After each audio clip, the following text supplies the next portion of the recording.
Welcome back to the NITE Economic YouTube channel, and today we're going to be looking at the price action of Bitcoin and something very interesting that happens once Bitcoin reaches its all-time low and this distance between that and the simple moving average during every bear market. If you're liking the content, subscribe to the channel, drop a like, and leave a comment down below, and let's get right into today's analysis. So right here I'm looking at the 2-week time frame for Bitcoin, and I'm looking at the distance between the all-time low, not the all-time low, but the low for the bear market, and its distance between that and the 200 simple moving average here on the 2-week time frame. So you can see it's happened a few times here, and obviously the low of 2018, the low of the Corona dump, the low of 2022, December 2022, and then when the next one will happen. Obviously we're in that. We're currently playing that out right now, but sometime later in the second half of this year. So if you could see here, the low of Bitcoin was here in early December 2018. So if you mark from that low to where the 200 simple moving average is 1,700. So you could see it's about a 45%. Let's call it 45. Let's round to 45. Yeah, so let's round to 45% drop. There's a 45% gap distance between where that low is and where the 200 simple moving average is. If we look at the Corona dump here, the Black Swan event of 2020, so we could see where that low is, which is at 3,880 bucks, and where the 200 simple moving average is just above 3,000 bucks. So you could see that's about, let's get it exactly. So it's about a drop of 25%. So you could see that gap went down by half, more or less. It's not exactly that on this one, right? Because it would have been closer to 50 on the other one, but it's close enough. It's around that time frame where that distance was about half what it was in the first iteration. And then in the last bear market here, the low was on late November 2022, which was 15,473 bucks, and then the 200 simple moving average was 1,300. Let's just call it 13,700 more or less. And let's see where that is. Oops, gotta go a little lower. 13.6. So let's call it that. So it's about 12%. So you could see from the previous one, which was at like 25% to this one, it's closer to being double.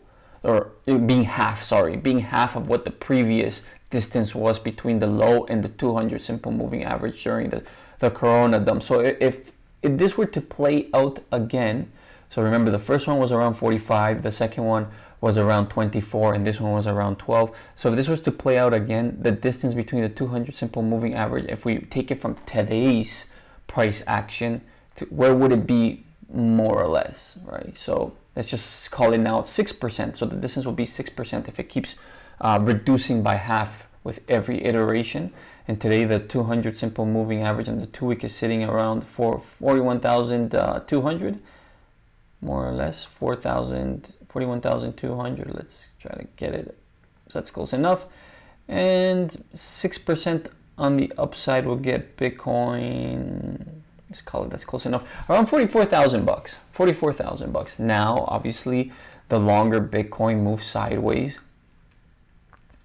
and yeah, actually, like it's only gonna creep up so much, right? Like unless Bitcoin goes up significantly from here, it's not, and even then, it's not gonna go up so much, anyways. But that's very unlikely to happen. The most likely thing for Bitcoin to do right now is to probably go down, right?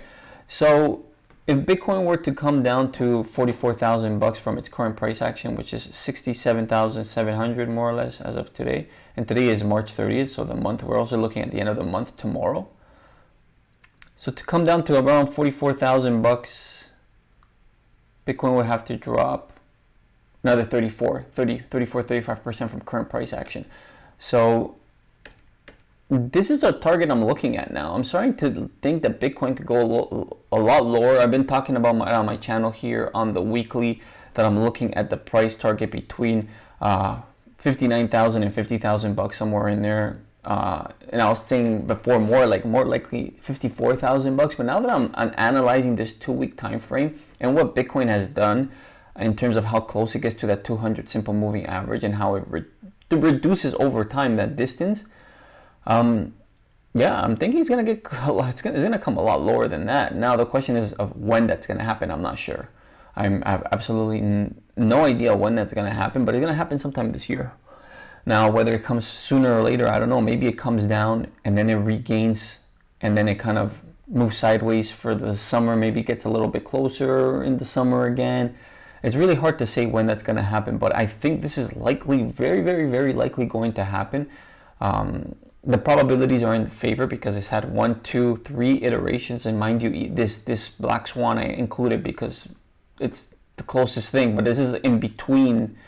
This is when theoretically you have your bull market during this period, right? And you had this black swan event that took it almost all the way down to the low, so it's very interesting, or the previous lows from the previous bear market. So yeah, so and then also if we look at it from another time frame, which makes me think that, you know, $55 is being very generous with how low Bitcoin could go. I think it's going to go a lot lower.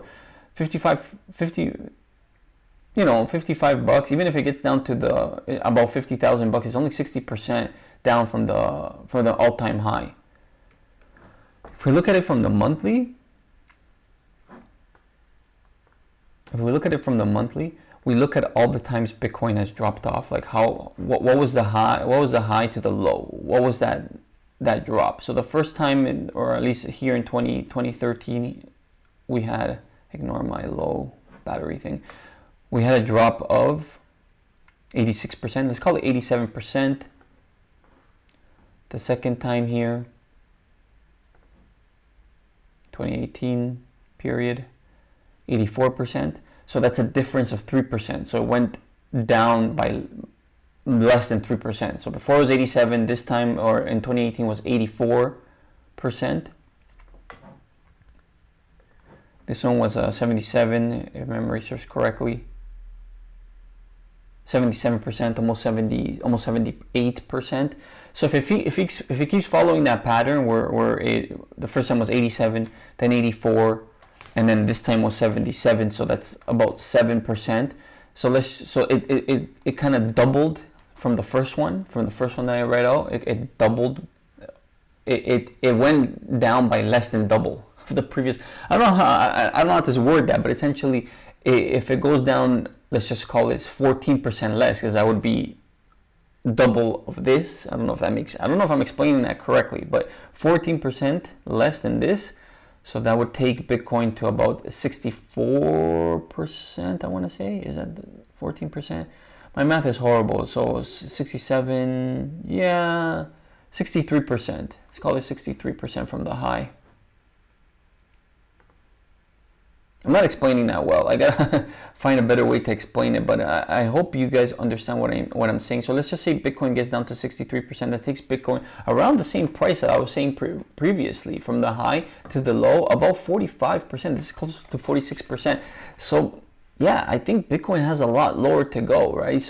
So I guess what I'm trying to say is that every time Bitcoin went down, its drops have been less than the previous cycles, is what I'm saying. And those drops have been, initially was 87, then it went 84, then it went to 77, and it kept doubling. The loss kept doubling less. Does that make sense?